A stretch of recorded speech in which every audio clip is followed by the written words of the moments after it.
నేను weight loss ఆకలి ఎక్కువ అన్నారు, ఎన్నిసార్లు తింటారు రోజుకి?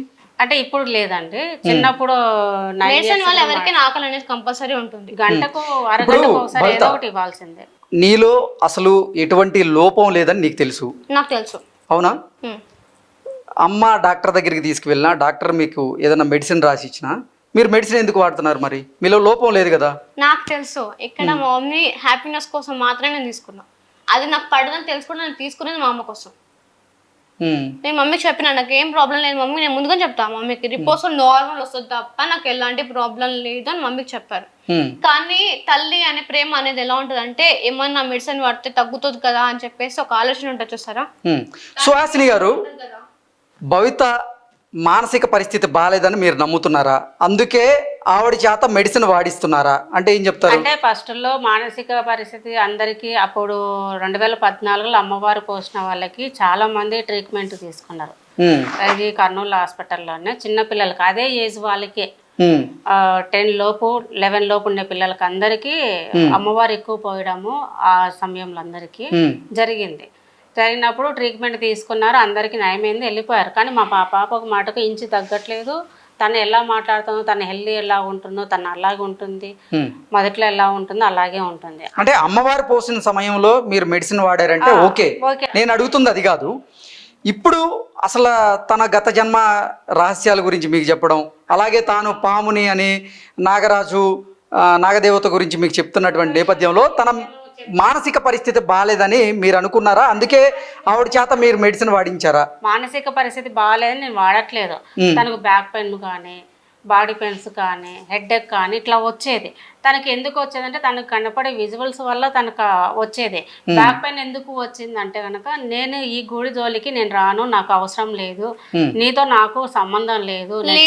గొడవ పడ్డప్పటి నుంచి నాకు బ్యాక్ పెయిన్ 2 సంవత్సరాల వరకు వాళ్ళ చుట్టుకున్నప్పుడు క్లాట్స్ అనేవి కూడా నాకు ఏర్పడ్డాయి. నన్ను శిక్షించాను. ఎంత దేవుడికైనా సరే మనం వద్దు అట్లా జరిగినప్పుడు ఎవరికైనా శిక్ష కంపల్సరీ ఉంటుంది. దేవతలకైనా సరే శిక్ష అనేది వేస్తారు. ఎవరు వేశారు? మా అమ్మాయి నాకు వేసింది. అదేంటి అమ్మ మీకు శిక్ష వేయడం ఏంటి? అది ఎందుకు వేసింది అంటే ఈ గుడి మీకు నాకు ఎటువంటి సంబంధం లేదు, ఆ గుడి కూడా సాధారణంగా ఉండాలి, నార్మల్ గల్లాగా ఉండాలి అంతవరకు. నేను చదువుకోవాలి, నేను మోడలింగ్ చేసుకోవాలి, నాకంటూ ఒకటి గోల్ ఉంది.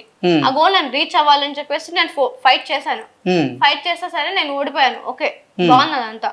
ఇప్పుడు ఏంటంటే కనుక నేను పర్టికులర్గా ఏది నేను మనీ గురించి అస్సలు మాట్లాడాను, ఎందుకంటే నాకు 1 రూపీ కూడా నాకు వద్దు.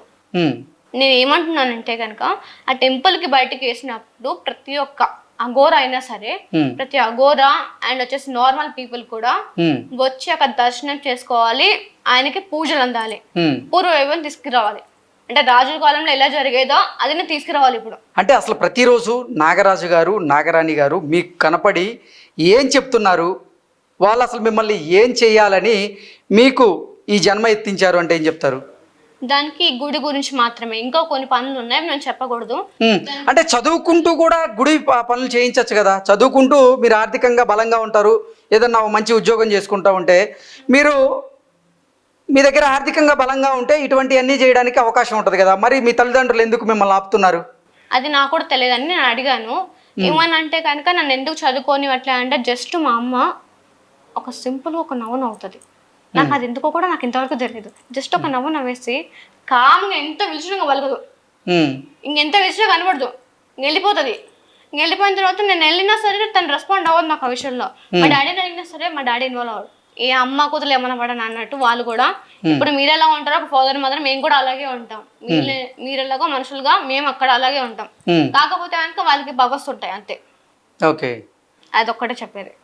సో అంటే మీ జీవితంలో ఏదన్నా జరగబోతుంటే మీ తల్లిదండ్రులు మీకు చెప్పి దాన్ని ఆపిన సందర్భం ఏదైనా ఉందా? కొన్ని నేను ముందుగానే చెప్తాను, దాని నుంచి వీళ్ళు పడ్డారు కూడా. ఏంటంటే కనుక చెప్పినప్పుడు అంటే ఫస్ట్ లో క్యాజువల్ గా చెప్తుందేమో అని చెప్పేసి లైక్ తీసుకున్నారు. అవన్నీ రియల్ గా కూడా జరిగాయి. రీసెంట్ గా ఏంటంటే కనుక మా గురువు గారు సంబంధించిన ఒక అబ్బాయి చనిపోయాడని చెప్పారు కదా. అంటే నేను 9 o'clock పడుకున్నాను, 12 o'clockకి నా ఆత్మ అనేది అక్కడికి వెళ్ళింది. వెళ్ళినప్పుడు ఆ బాడీ నేను చూసాను. అంటే బైక్ లో వెళ్ళేది, తను బైక్ లో వెళ్తే ఒక మాట అన్నాడు, నేను ఇంకా రాను అని ఒక మాట అన్నాడు. ఎవరు అంటే ఆ వ్యక్తి, చనిపోయే వ్యక్తి. అతనికి మీకు సంబంధం ఏంటి? ఏ సంబంధం లేదు. అతను నేను ఇంతవరకు చూడని కూడా చూడలేదు. చూడలేదు ఇంతవరకు. తను నైట్ టైం వెళ్ళిపోతుంది కదా సార్. వెళ్ళే సిచ్యువేషన్ లో నాకు అతను కనిపించాడు. నైట్ టైంలో ఆమె పడుకున్న తర్వాత ఆవిడ ఆలోచనలు పైకి వెళ్తాయి అని చెప్పారు, అది ఓకే. ఆవిడ శరీరంతో పాటుగా ఎప్పుడైనా బయటికి వెళ్ళారా? ఇంతవరకు లేదు. అర్థం కాలేదా నేను అడిగింది? వెళ్ళలేదు అట్లా. ఓకే, ఓన్లీ సోల్ మాత్రమే బయటకు వెళ్ళింది. వెళ్ళలేదు, మీరు చెప్పి నాకు అర్థమైంది. ఓకే. వెళ్ళలేదు. మరి ఎందుకు కట్టేశారు ఆవిడని? అంటే అప్పుడు మీ భయం మీద అంటారా? నా భయం నాది. అంటే నేను అప్పుడు వెళ్ళిపోతానని చెప్పేసి రోడ్డు మీదకి వెళ్ళానంట చిన్నప్పుడు. మమ్మీ వాళ్ళు చెప్పింది. నన్ను కనపడడానికి చాలా ఫైట్ చేశారు. ఏంటంటే చాలా ఎప్పుడైనా సరే పిల్లలు దూరంగా ఉంటే కనుక తల్లికి పెయిన్ అనేది ఉంటది. అందరు వెతికేశారు. అప్పటి నుంచి నన్ను కట్టేసుకోవడం స్టార్ట్ చేశారు. అది కూడా గుడి దగ్గరికి వెళ్ళాలని చెప్పేసి నేను వెళ్తుంది, పగులే ఉరుకుతుంది రోడ్డు మీద. ఓకే భవిత, మీరు మనిషి రూపంలో ఉన్న సర్పం అని మీరు చెప్తున్నారు కదా, మీరు పెళ్లి చేసుకుంటారా మనిషి రూపంలో ఉన్నప్పుడు? అయ్యో మీకు ఒక నిజం చెప్తున్నాను, పెళ్లి అనే ఆలోచన కూడా నాకు లేదు. నిజంగా చెప్తున్నా. చిన్నప్పటి నుంచి నేను స్టడీ విషయంలో కానీ, నాకు కాలికి గాయం అయినప్పుడు కూడా నేను నడవలేని సిచ్యువేషన్ లో కూడా నేను స్కూల్కి వెళ్ళాను. అది మా అమ్మ కూడా చెప్పలేదు. అంటే ఇంకా గాయం అయింది కదా, స్కూల్కి వెళ్ళడం ఆపేస్తారేమో నాకు భయంతో మమ్మీకి నేను చెప్పలేదు. మరుసటి రోజు నేను మొత్తానికి పడిపోయా. ఇలా అంటే కనుక ఇంజురీ బాగా అయింది కాలికి, ఈ కాలికి, రైట్ కాలికి దెబ్బ కూడా ఇంకా అది ఉంది అని చెప్పేసి, అది మేము స్కూల్లో ఎగ్జామ్స్ అని చెప్పేసి మాకు చిన్నట్టు ఉంటాయి కదా, అవి టెస్ట్లు అనేది అంటే కనుక ప్రిపేర్ అవ్వడానికి వెళ్ళాను. అప్పుడు మిస్టేక్ లో జారి కింద పడ్డా. ఇంతకీ అసలు పెళ్లి చేసుకుంటావా లేదా? అదే నాకు తెలియదు, ఎందుకంటే నాకు చేసుకోవాలని థాట్ కూడా లేదు. అంటే ఒకవేళ చేసుకుంటే ఇప్పుడు ప్రతి అమ్మాయి కూడా మంచి అబ్బాయిని వెతుక్కొని మంచి లక్షణాలు ఉన్న అబ్బాయితో వివాహం చేసుకుంటారు. వాళ్ళ తల్లిదండ్రులు కూడా మా కూతురు జీవితం బాగుండాలి అనే ఉద్దేశంతో మంచి జాబ్ చేసేవాళ్ళు, లేకపోతే ఆర్థికంగా బలంగా ఉన్న వాళ్ళు, మంచి లక్షణాలు ఉన్న అబ్బాయిని చూసి వాళ్ళ కూతురికి ఇచ్చి పెళ్లి చేస్తారు.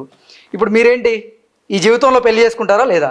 ఆ మెమరీ వచ్చినప్పుడు నేను చెప్తాను. ఎందుకంటే కనుక నాకు గత 2 జన్మల నుంచి ఎవరైతే నాకు అంటే కాబోయే భర్త సమేత కూడా నాకు తెలియదు. అంటే కనుక తనకు నాకు పెళ్లి అనేది మాత్రం నాకు తెలుసు. ఏంటంటే ఆ మనిషి ఇప్పుడు పుట్టి ఉన్నాడని కూడా నాకు తెలుసు. అతను తిరిగి ఇక్కడికి వస్తాడు, నా దగ్గరికి ఖచ్చితంగా వస్తాడు. ఓకే, అంటే గత 2 జన్మల్లో మీకు వివాహం అయింది. వివాహం అయిందో లేదో కూడా నాకు తెలియదు, గుర్తుకు రాలేదు. ఇప్పుడే చెప్తున్నా, నేను మళ్ళీ చెప్తున్నా. మరి అతను ఎవరు? అతను నా కాబోయే భర్త అని చెప్తున్నాను కదా. ఓకే, మీ కాబోయే భర్త గురించి మీకు విజువల్ అయితే కనబడుతుంది.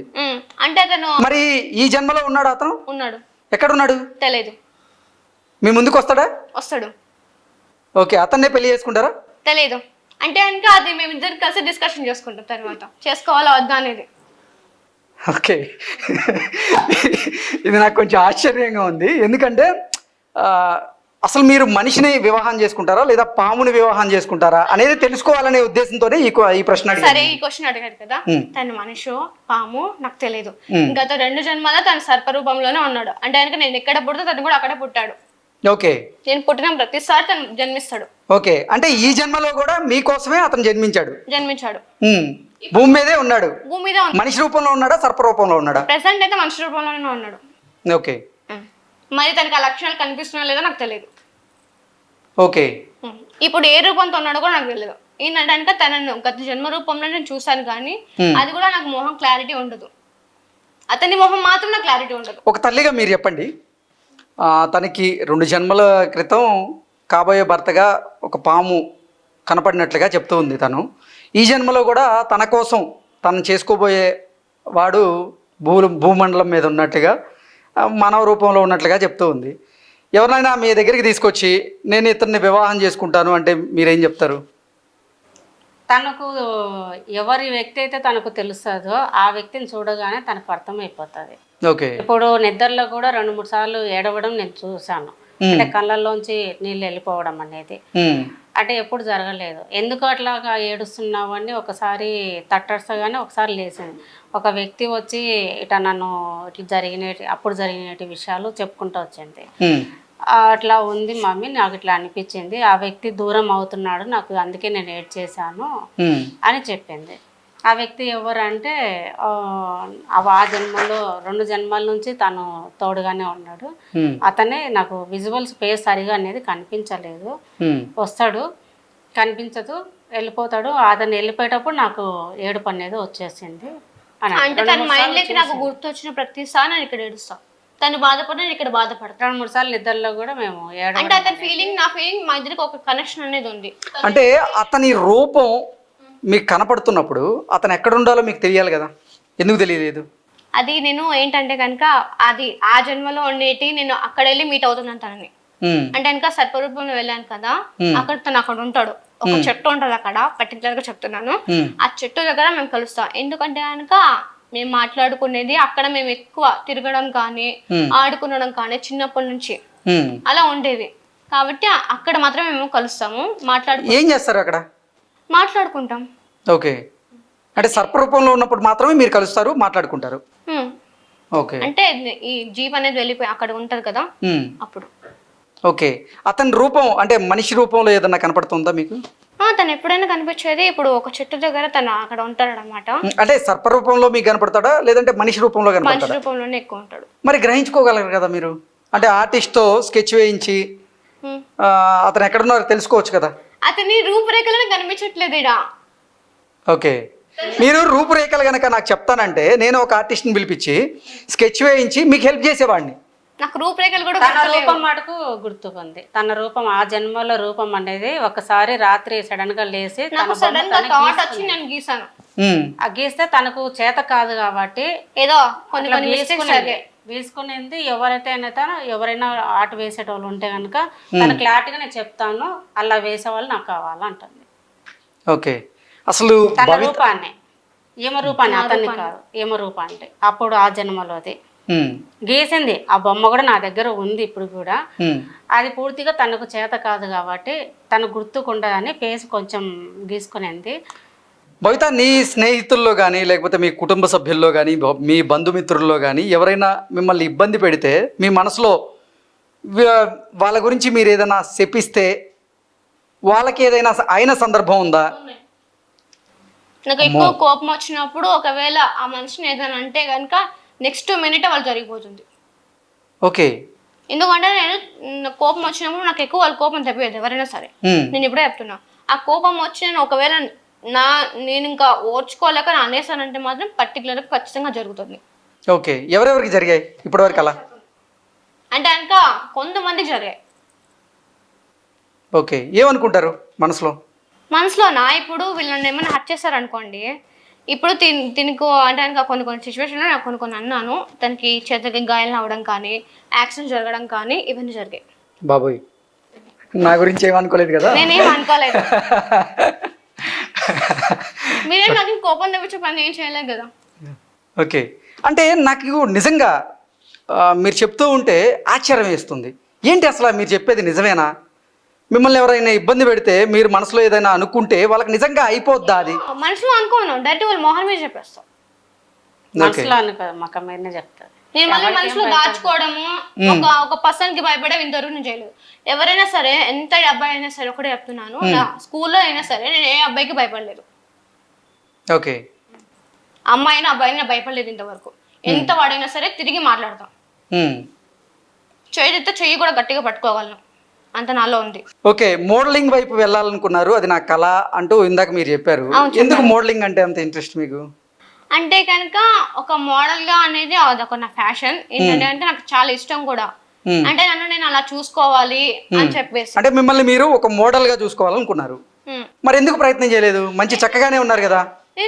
నేను ఇప్పుడన్నా ఇలా ఉన్నాను, ఇదంతా నాకు సోప్స్ ఇవన్నీ పడడం వల్ల నా స్కిన్ బ్లాక్ అవడం కానీ, ట్యాన్ అయిపోయి ఇక్కడ చిన్న చిన్న ర్యాషెస్ కావడం కానీ ఇక్కడ మీరు చూడొచ్చు. అప్పుడు చిన్నప్పుడు కెమికల్ అంటే కనుక ఇంత కెమికల్ కూడా నాకు పడదు. ఓకే, అంటే నేచురల్ ప్రొడక్ట్స్ వాడుతూనే మీరు మోడలింగ్ లో కూడా రాణించవచ్చు. అంటే మోడలింగ్ వైపు వెళ్లకుండా ఎవరిని అడ్డుపడుతున్నారా లేకపోతే? అడ్డుపడుతున్నారని చెప్తున్నాను కదా, మా మదరే నాకు అన్నిటికీ అడ్డుగా ఉంది. ఇప్పుడు అది చేయనని ఇప్పుడు నన్ను వదిలేశారు. ఎందుకు వదిలేశారు? ఇప్పుడు ఇంత ప్రశాంతంగా నేను నడుస్తున్నా అంటే కారణం ఏంటంటే మా అమ్మే. ఇంకా అసలు ఇంతసేపు కూర్చుండేది కూడా కాదు సార్, ఇంతసేపు తినడానికి కూడా కష్టపడేదాన్ని, తినిపించేటోళ్ళం మేము. ఓకే, అంటే నడవడానికి కూడా ఇబ్బంది పడేది. ఇట్లా బెడ్ కానుకోనే మేము అన్నం తినిపించాడు. అసలు ఏ పనులు చేయవా? చేయను, ఇప్పుడు కూడా నేను ఒక్క పని చేయను. అప్పుడప్పుడు ఏంటంటే కుకింగ్ చేసుకుంటాను అంతవరకే, కానీ నాకు నచ్చింది నేను చేసుకుంటాను. బబిత, నేను ఒకటి జోక్గా అడుగుతాను, దాన్ని సీరియస్గా అయితే తీసుకోకు, మళ్ళీ శాపాలు లేనిపోయి పెట్టకు.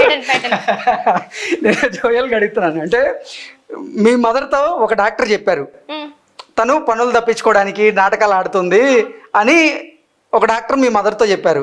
నిజంగా పనులు తప్పించుకోవడానికి మాత్రమే ఇటువంటి నాటకాలు ఆడుతున్నావా? ఒకవేళ పనులు తప్పించుకోవాలని ట్రై చేస్తే గనక ఒక డాక్టర్ గా నన్ను అబ్జర్వ్ చేసి అట్లా క్లియర్ రిపోర్ట్ ఇవ్వాలి. మా ప్రయత్నం కూడా నా విషయంలో చేయలేదు, నాతో మాట్లాడలేదు, నా రిపోర్ట్స్ చూడలేదు, జస్ట్ వచ్చిన టెస్ట్ రిపోర్ట్ చూసి దీనికి నార్మల్ ఉందంటే కనుక, అంటే నేను 9 years నుంచి అబద్ధాలు ఆడుతున్నా అంటున్నారు కదా, అంటే ఆ డాక్టర్స్ అంతా చెప్పండి నాకు. వాళ్ళేమో మీరు నాటకాలు ఆడుతున్నారు, మీకు మానసిక సమస్యలు ఉన్నాయంటూ వాళ్ళు చెబుతున్నారు, మీరేమో ఆ డాక్టర్ గాడికే పిచ్చి ఉంది అంటూ మీరు చెబుతున్నారు. అసలు ఏది నమ్మాలో మాకు అర్థం కాక. నమ్మడం అంటే నా రిపోర్ట్స్ చూడండి మీరు. ఒకవేళ ఆ డాక్టర్స్ ఉన్నారు కదా, ఆ డాక్టర్స్ కి పిచ్చేం ఉండదు కదా, అంటే వాళ్ళు ఇప్పుడు కర్నూలు అనేది ఎంత పెద్ద హాస్పిటల్ మనకి బాగా తెలుసు, కర్నూలులో చీఫ్ డాక్టర్ అంటే ఎలా ఉంటారో కూడా తెలుసు మనకి. అలాంటి వాళ్ళకి క్లియర్ రిపోర్ట్ ఇచ్చినప్పుడు మీకు ఎందుకు అలా అనిపించిందో నాకు తెలియదు, అది మీకే వదిలేస్తున్నాను నేను. అంటే టెస్టులు చూడకుండానే ఎట్లా రిపోర్ట్ చేసేస్తారా? కామెంట్ పెట్టే వాళ్ళైనా సరే, ఇప్పుడు ఆ డాక్టర్ పెట్టాడు కదా కామెంట్, నువ్వు ఆ కామెంట్ పెట్టే బదులు ఆ ఛానల్ ఫోన్ చేసి నాకు నా నెంబర్ ఇప్పించుకోండి, మీరు రాండి, అంతా నేనే చూసుకుంటాను. నేను ఒకటే చెప్పాను, ఏ డాక్టర్ దగ్గరకైనా సరే ఎవరైనా సరే ఒక్క నిమిషం మాకు వాళ్ళకి నేనేం చెప్పానంటే, ప్రతి రూపాయి కానించి మీరు ఖర్చు పెట్టుకోండి, ఏ హాస్పిటల్ కైనా సరే మేము వస్తాం, నేను ఇంటి కానించి వచ్చే ఖర్చు కానించి మీరు పెట్టుకోండి, ఫలాని జబ్బు ఉందని నిరూపించినప్పుడు ఆ డబ్బు నేను రిటర్న్ ఇస్తాను, నా తప్పైందని అందరి ముందు నేను ఒప్పుకుంటా. ఇది నేను ఛానల్లో కూడా చెప్పా. అది చెప్పిన వినేవాళ్ళు మళ్ళీ కామెంట్ ఎట్లా పెడతాడు?